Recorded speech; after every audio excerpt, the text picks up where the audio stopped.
Merry Christmas and welcome to the Denver Dzogchen podcast. Today we have a very special episode.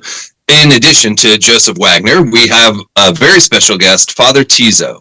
Father Tiso is a Catholic priest who lives in Italy, who has been involved in Tibetan Buddhist interreligious dialogue and has also studied the rainbow body. In addition, he's friends with Joe, and Joe and him just recently went to Nepal. So I'll pass things over to Joe, and Joe can tell you a little bit more about how they met and their adventure together. Hello, everyone. Thank you very much for being here. Merry Christmas. And Father Tiso, thank you really for making time. We're very grateful to have Father Francis Tiso here. He is not only, I could go on and on, not only a scholar, but a real true mystic of the Catholic Church and someone whose interest in the Vajrayana style of Buddhism specifically has led to real discoveries having to do with, as Damien said, the rainbow body and many other crossover interesting connections between especially early Catholicism and the practice of Buddhism. So we are very fortunate to have him here. I've known Father Tiso since around 2003, I think, when I reached out to him because of the research he had been doing in Tibet recently before that, having to do with a Lama attaining the rainbow body. And we've been friends ever since. He came to visit me here in Denver once, and then, as Damien said, this summer, he invited me to visit him in Kathmandu, where he was taking a short sabbatical, and that was wonderful. We had some real adventures, and it was a pleasure to be able to spend time in one of my very favorite places with one of my very favorite people. So thank you, Father Tiso, for being here, and we feel really grateful to have you. Well, it's great to be here in a strange way and to be in Colorado on Christmas when in Izernia right now, it's not quite Christmas. But I thought I would share a poem about what time it is. All right. This poem, in some ways, also suggests some of the, you might say, in a contemplative, poetical way, some of the things that we're interested in, and so might get us into our conversation on the right foot. Just to explain a little bit of the more esoteric hints in this poem, it's actually written so that my English is playing off on the Latin text of the Magnificant, which is the prayer that is said in the evening at evening prayer throughout the Catholic world.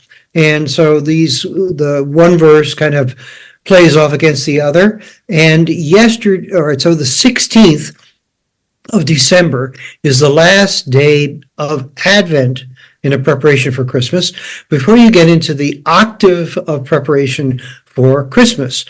And each day there's a special antiphon, which my spiritual father, Brother David Steindelrast, always used to point out the extraordinary beauty of these famous antiphons that begin with the letter O, right? Oh, like that, this long O, and then it's followed by the titles of God and Christ. Okay, so here we go with the poem. You have to imagine that you're with me saying evening prayer, watching not the sun setting, but the glow of the sun, all right, on the opposite hill. Beyond my seeing is your setting, O brother sun, as I sing. Magnificat anima mea Dominum. My gaze extends eastward, where on your light orange ochre fire slides uphill towards St. Lucy's Notch, and higher still, leaving beneath spent winter trees. My words follow the glow upwards. Sursum corda, lift up your heart, as Advent crosses a line toward tomorrow's O-antiphons. Now the fire at my shoulder is gone, concealed. The final spark blends with damp, trembling, nervous rainbow sky. My eyes right. Hot matese clings to your sharp glory, white flesh tone, Prussian blue streaming into the roseate end of time and space and now. as sitting in stillness sets one right with time, breath measured, and gaze and glance free of memory, metaphors drop away. Now all fires lie concealed, and alone someone is there. Here, untouchable yet touching, setting firmly an unknown path, gliding across every hair's breadth. The horizon darkens, the senses dim, wrapped in mounds of brown leaves, awe, distress, an anxious heart. Night is to its utmost tip, having followed the fade out light of this day, but still restless, mind and heart together see the invisible glow of every soul that flows uphill, casting like air by us, empty walnuts where time no longer holds. Wow. Thank you very much. Beautiful. Beautiful. What inspired this poem? Just, was it only the Advent season, or was it more than that? Looking out from my balcony, as I was saying my prayer last night, I just was so struck at the extraordinary beauty of it, because actually not only is there's all the dying leaves in this ochre, brown, orange quality, but also the sky itself, looked like it was painted by a painter who was using rainbow colors, which of course is very important to us, and this kind of agitation in what was apparently a serene blue sky, but was actually pervaded by moisture, and was catching all that light in a wonderful way. So I said, I've got to write this and play it off on the Magnificant, which is a beautiful prayer. It's the prayer of Mary as she's praising God for what is about to happen through her, through her being the mother of Christ.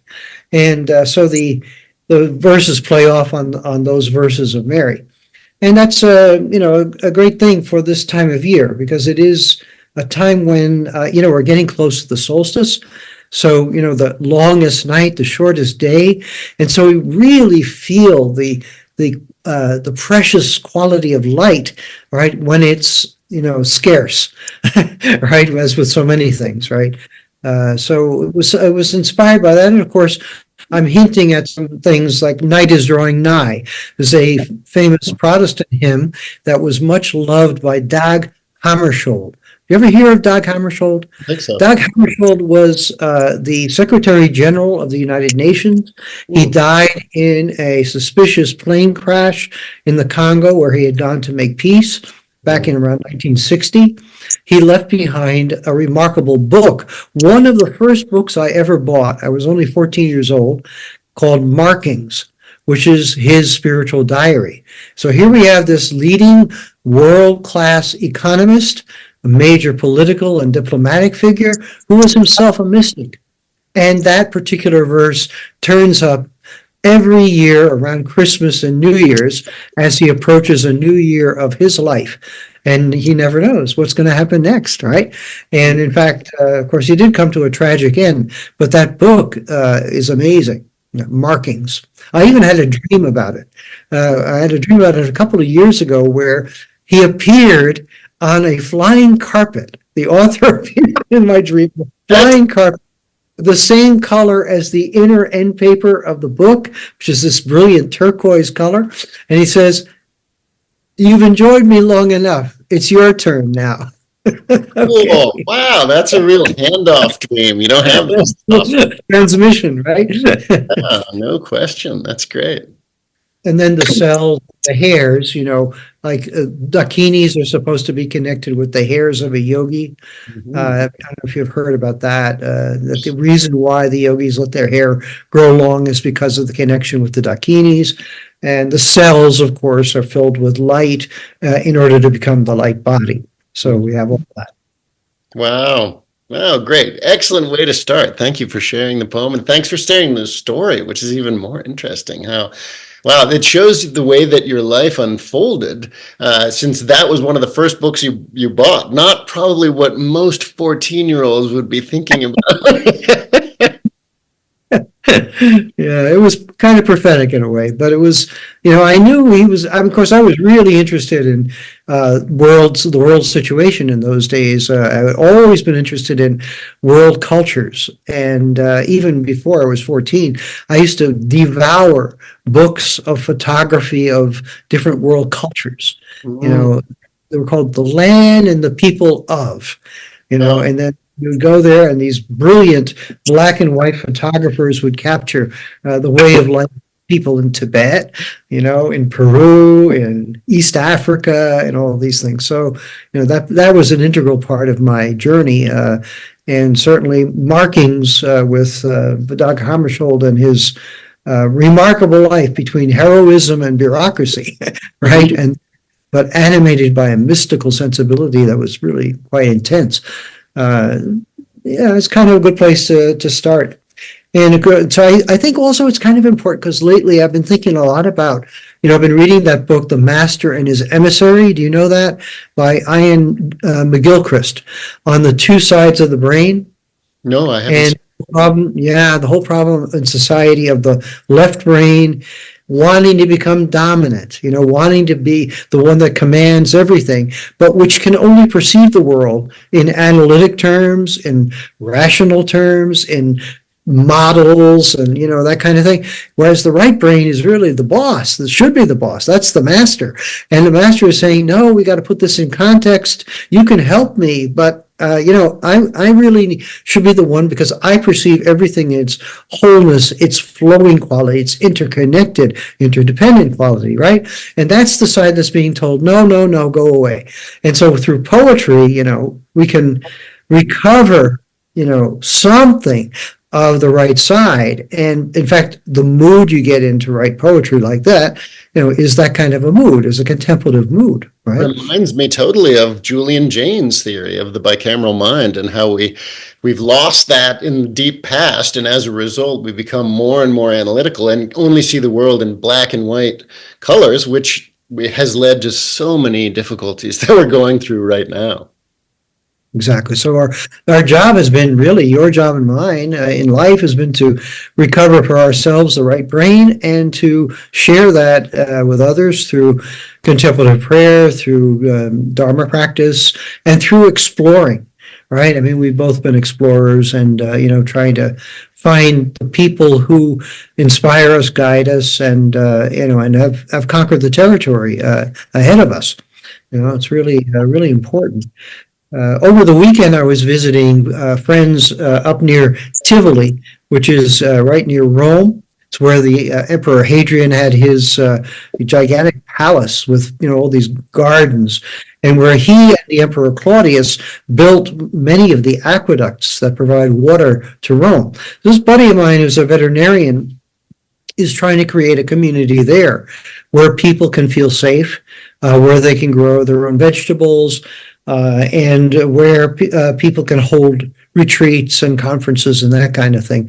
And it turned out that a friend of his who was very ill with cancer was there with him and, was reading a book on mysticism by an Italian philosopher named Marco Vanini and needed somebody to talk to. And he said to me, "Oh, wow, Father Francis, this is so cool." Because I picked going to see Stefano out of the blue.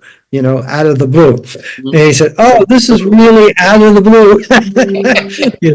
I mean, that because this pal of mine, he really needs somebody to talk to right now. And I'm glad you're coming. And that's the kind of way the things happen, too. It's not only our planning, but kind of an inner wisdom, a pre-verbal wisdom that lets us know. Yeah. Father Tiso, I was going to tell you that, I was raised Protestant, and my whole foray into mystical thought and everything was actually Father Wayne Teasdale's book. And then I was connected to B.D. Griffiths and and I'm wondering your connection to all of that and how that led to Tibetan Buddhism. Oh, that's a really neat question. Yeah, Wayne and I are old friends, you know. And of course, Wayne passed away, I guess, around 2004, 2005, and it was a great loss. But toward the end of his life, he wrote at least one, I think, enduring, not to say classic book on Christian mysticism. He had spent most of his life exploring Advaita Vedanta, and really, you know, dug into that very deeply and was very close to B. Griffiths, you know, at the Shantivanam ashram in Tamil Nadu in South India. So Wayne and I used to have a lot of arguments too. Wayne was not an easy character, let me tell you. Wayne insisted, you know, on the non-thought thing. You know, so non-thought, I would say to him, but Wayne, that just happens. You can't force it, you know. And he would say, no. Studying and kind of practices with form, you know, practices involving like kirim, you know, what we would say in Tibetan, or sampakrama, or utpatikrama rather, that those practices are actually an obstacle, that you have to go straight for the formless. You know, and that allows us actually to share something I think that's rather important, especially as we think about East-West, you know, Christian contemplative tradition, Hindu Advaita, and also Dzogchen non-dualism as well, is that all of the great masters also teach methods, because there is a maturation process that goes on in mind and heart, which I tried to hint at in the poem also, that it's not just that you leap into the absolute, you know, and you're there and that's that. You know, it doesn't work like that, because we're embodied beings. And all of the things that feed into the sense of a solid ego, right, are always there. You know, wherever you go, there you are, right? The famous bumper sticker, right? Wherever you go, there you are. You can't get away from it, but you can work with it skillfully. All right, you can work with it skillfully. And then as time goes on, you start to notice things like, you know, Stefano says, wow, that's really neat that you're coming, because you really need to talk to this guy. Right? You know, the unexpected happens, and then little by little, the unexpected also starts to break down your attachment, first of all, to your own opinions and ideas and plans, and then little by little, you know, breaking down all of the supports of the ego. But my argument with Wayne, of course, now that he's not here to answer me, but my argument with Wayne was always that it happens, I would say, you know, in Christian terms, by the grace of God. All right, what the practitioner, what the person of spiritual practice is supposed to be doing is being receptive to the gift of the gradual breaking apart of our reference points and our structures and our ego trip.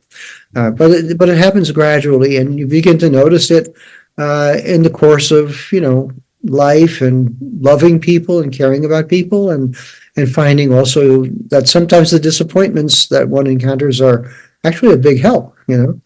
But that's really interesting, because that same dichotomy happens in the Dzogchen world, right? Like there's like Dzogchen extremists who are like the only practice is Trekcha, and then you have people who, you know, emphasize Nundro and the deity practice and guru devotion and being receptive to the blessings of the Lama being what pull you along the path far more than your effort into leaping into that. So I think that's really cool that you found that parallel. And so when you connected to Tibetan Buddhism, what drew you into that? Like, what was the drawing line from, you know, a Christian background? Okay, well, this goes way back. This is around 1970, 1971. I remember, you know, around 1970s when I met my main spiritual teacher, who is Brother David Steindl-Rast, this Benedictine monk who had been, he's from Austria. He joined the monastery of Mount Savior in upstate New York. And then as time went on, he was given special permission to study Zen with Japanese Zen teachers. And he did that for a number of years. And then I met him around 1970 when I was a student at Cornell University. So that was a great introduction both to Zen and to Benedictine monasticism, because I went down to that monastery a lot for a retreat time. And but at about the same time, we're a whole bunch of us, we were anti-war activists and anti-racism activists and all kinds of things at the university. And there was a coffee house where we all used to hang out. There was a guy there who was a stereo repair man and dealer. And he told us all, you guys got to read the Evans-Wentz books, translations, Life of Milarepa, Tibetan Yoga and Secret Doctrines, what's the other one? The Book of the Great Liberation, all that. And I had read, some things about Buddhism, and it struck me as Buddhism was, basically very good, spirituality, avoid evil, do good, purify your mind, that kind of thing. But I didn't see anything there that was really mind-blowing, shall we say. It just made a lot of sense, but, so does any great religious tradition. But then I read Life of Milarepa especially, and I said, oh, wow, this is really different. Here, first of all, you have a very powerful conversion story. Second of all, you have a description of, real life, people that are having family conflicts and curses and spells and black magic and teachers and who is betraying who and who is making it, who isn't making it. All this is a very interesting story. And that I found that captivating. Eventually, I wrote my doctoral dissertation in 1988 on the Life of Milarepa and the earlier versions of that. So that was really my entry point. I believe I met Trungpa Rinpoche in those years also. And then as the 70s and 80s went on, I met other lamas. I cooked dinner once for, what was his name? The great Sakyapa teacher who was in Seattle. Dr. Rinpoche. That's my refuge lama. That's a great guy. And I said to him, should I make a vegetarian dinner? And he said to me, Mare, sha. No, meat.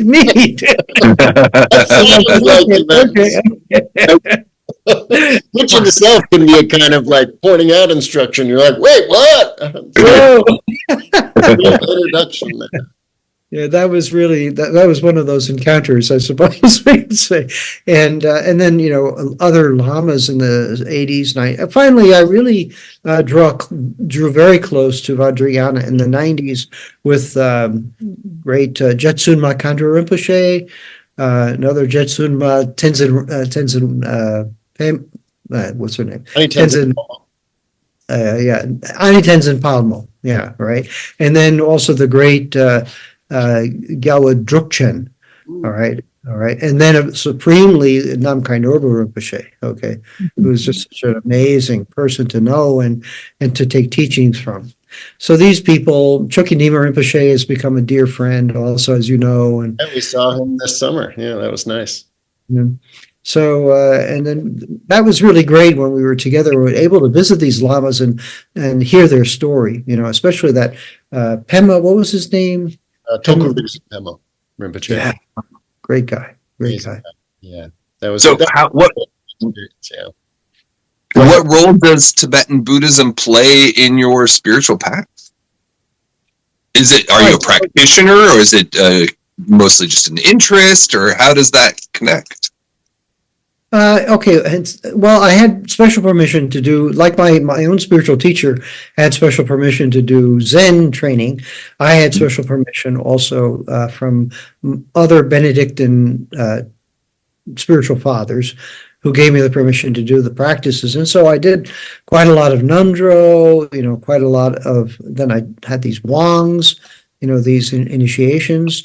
And I did actual research in Dolpo on 2 occasions and was able to study with those lamas, by living with them.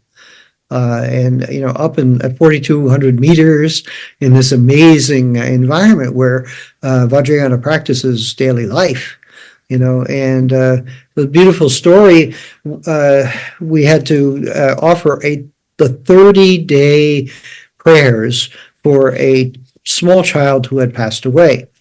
So all the lamas of the valley of Tarap are gathered together in this temple, And they asked me to join them because they could see that I could read and pronounce Tibetan. So we're reading a Dorje Sempa ritual. Okay, so we're doing that. And then after that, it was a Sunday. So I went up on the roof and set up my altar and celebrated Mass. All right. And then what was really neat was, and people are out. It was a nice day. And they see two rainbows in the sky. Okay, so immediately, and you have to understand, like, this is a world very different from, the world that we, down the street from us, or shall we say. People immediately knew that that was because there was the Dorje Sempa ritual and there was the Christian ritual going on almost simultaneously, and that the rainbows were the sign that both were accepted.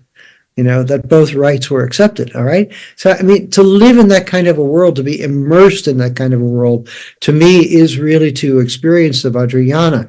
It's what inspired my essay, Liberation in Vajrayana, where I talk about, the Milarepa story, but also the fact that it's connected to real places, real people, actual rituals that are performed, and the outcomes of those rituals, all right? That people know how to take the measure of what is being expressed when you offer the Eucharist, when you offer 100,000 mantras or whatever it is.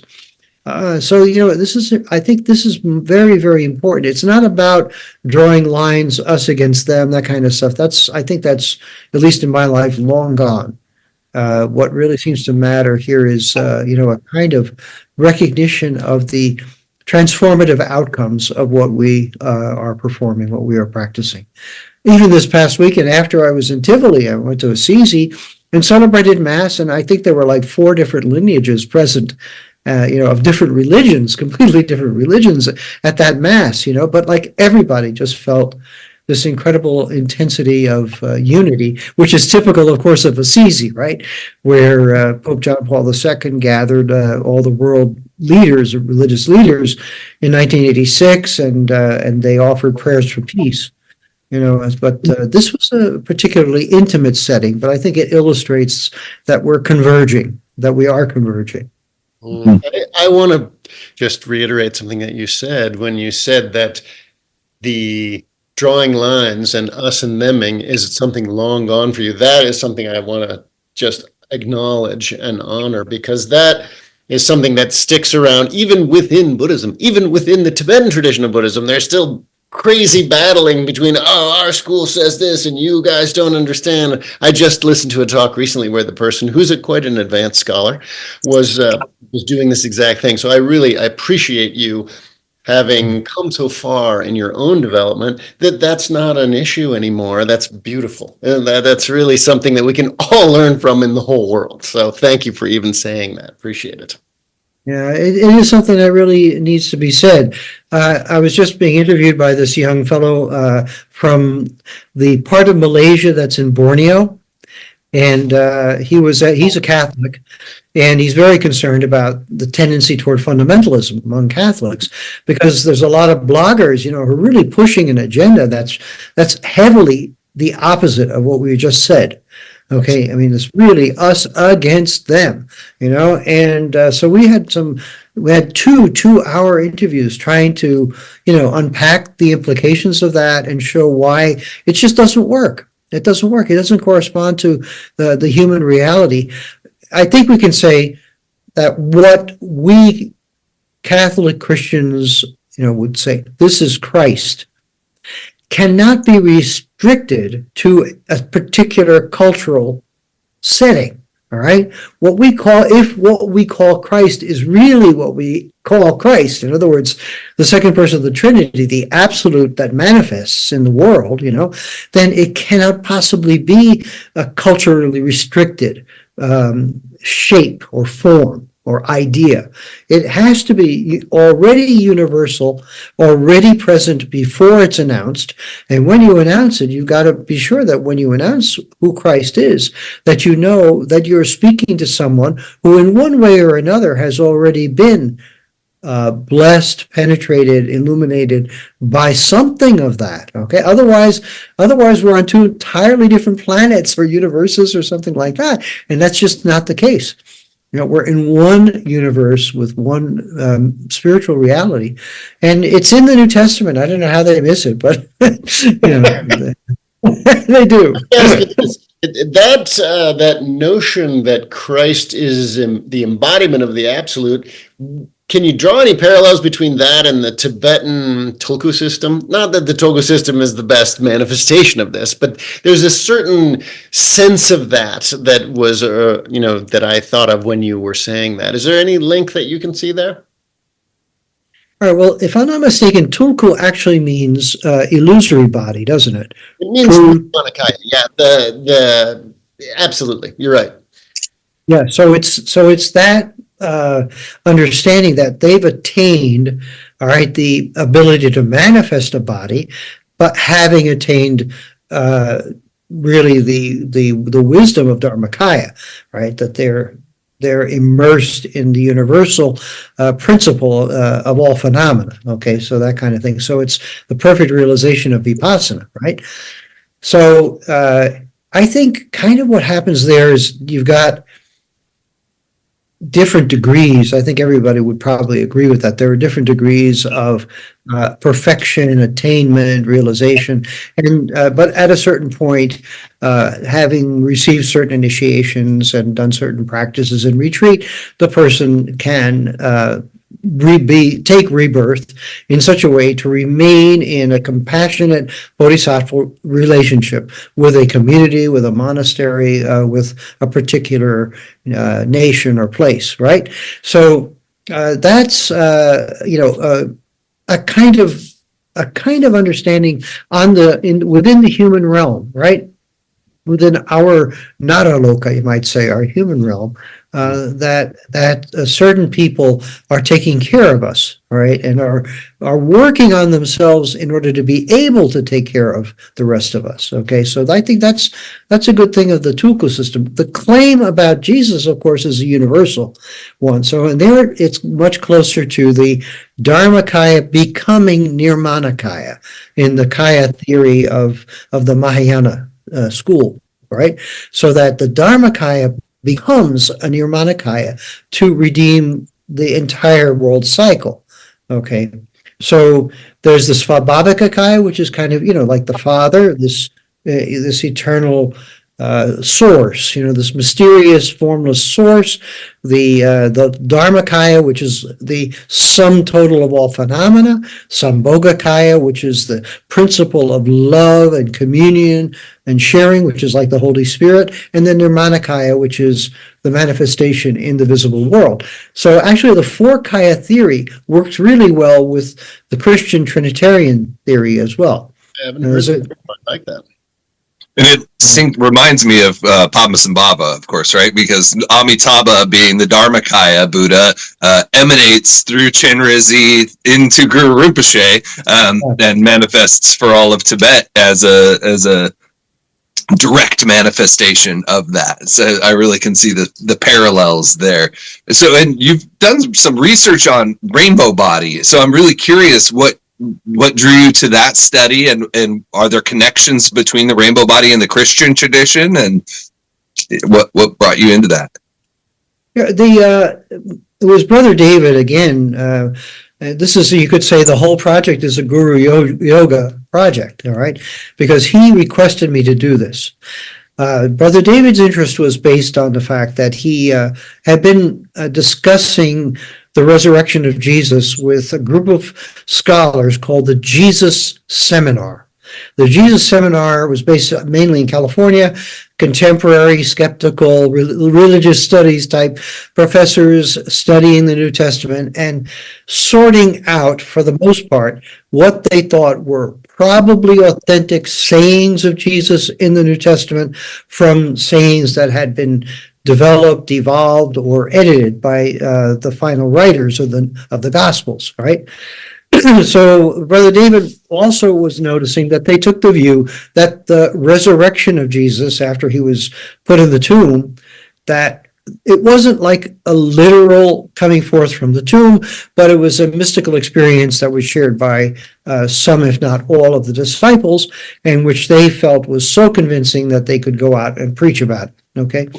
So Brother David was skeptical about that explanation and felt that the Shroud of Turin, the relic that shows a burned on subtle image of the resurrection body of Jesus, that there was something going on there, that was authentic. And so he tried to discuss that with them. It wasn't getting very far. But then he got a phone call from his buddy in Switzerland, Vanja Palmers, who was a Zen teacher there, who said, my friend, Dr.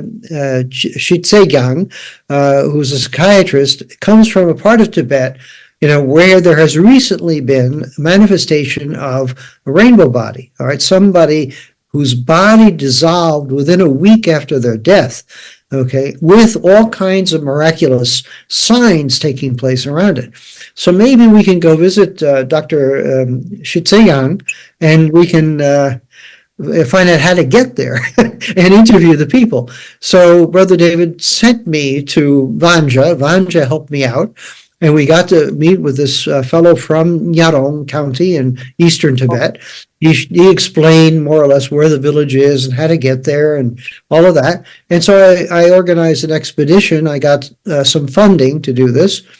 And, in the summer of 2000, only 2 years after the event, we were able to interview 4 or 5 eyewitnesses to this event, okay?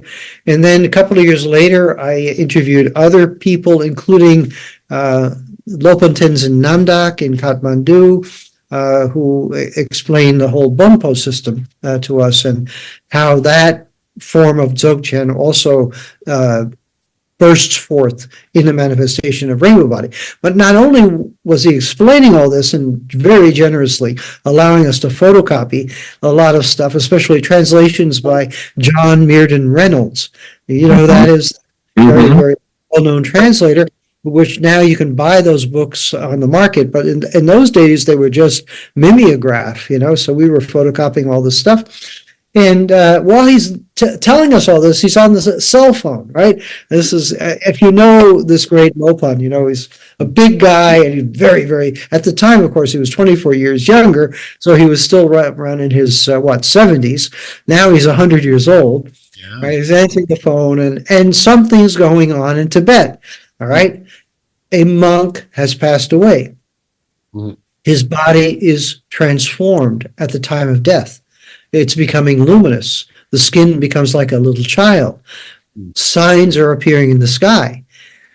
His nephew, unfortunately, alerts journalists, and before you know it, the authorities are also alerted, and they break into the house, and this has to come to an end. This is not allowed. Cremation, So it was, quote, a disaster, but in another sense, it was a fortuitous event, because by showing that something really was going on and was causing a great deal of upset, all right, turmoil and public distress on the part of the authorities in Tibet, meant that something really was going on, right? That this is not just a hagiographical decoration of the life of a holy person, but there really are signs, there really are manifestations. So it backed up exactly what we were saying about Khenpo Acha, that we're interviewing his disciples, his relatives, eyewitnesses. We went even to Clement Town to interview 2 of the young monks who were there at the time. And so, we have these great interviews, but here we have this dissonant note, which it was, you might say, like in a melody. You need those dissonant notes to really understand the sweetness of the whole melody, right? And that really, really helps a lot to appreciate that something is really going on. Not to mention the fact that now there are relics of various masters whose bodies have shrunk, and which can be seen, which can be appreciated. Even the Lama, who is the Dharma brother of Khenpo Acha, allowed us to interview him. He showed us 2 photographs of himself, one of which is on the Nyingma Rainbow Body website, and that photo shows him glowing in the dark. And he said, when I die, I will manifest a rainbow body. And in 2008, when he did pass away, his body shrunk down to something like 10 centimeters, okay? So we now have the relic of his body in that form, but everything else manifested as light, just as he said. And so these things really are persuasive, let's say, all right? They're persuasive. Something really happens. So now the implications for Christianity, all right? So you got the shroud on one hand, which really could not have been made by an artist. There's just no comparison between the image that's on that piece of cloth and any work of art that's ever been produced, even by the greatest artists, the greatest draftsmen of history. Okay, so there's that. Plus the fact that it's burned into the top fibrils of the cloth. Okay, so there was a burst of energy, some kind of mysterious burst of energy. And not only that, there are some like shadows in the image that suggest that the burning took place while parts of the body were moving. All right, guys. All right. And so it's not a dead body. It's coming back to life. And so what you're actually seeing in the shroud is someone coming back to life after being dead, and very dead, considering the wounds that are shown on the shroud. So here you have this remarkable manifestation of something possible for human beings, right? Because Jesus is true God, true man, in the full sense of the word. And then you're seeing the rainbow body, something showing us what's possible, right? So, human beings, let's listen, let's observe, let's reflect, all right? What does this tell us about what we are? Are we really just, a simulation or some product of some computer program that the aliens are cranking out, God knows where, all the stuff that's on the web these days? Or is our journey much more interesting and sublime? We are light, and it is possible. And this is the other beautiful thing.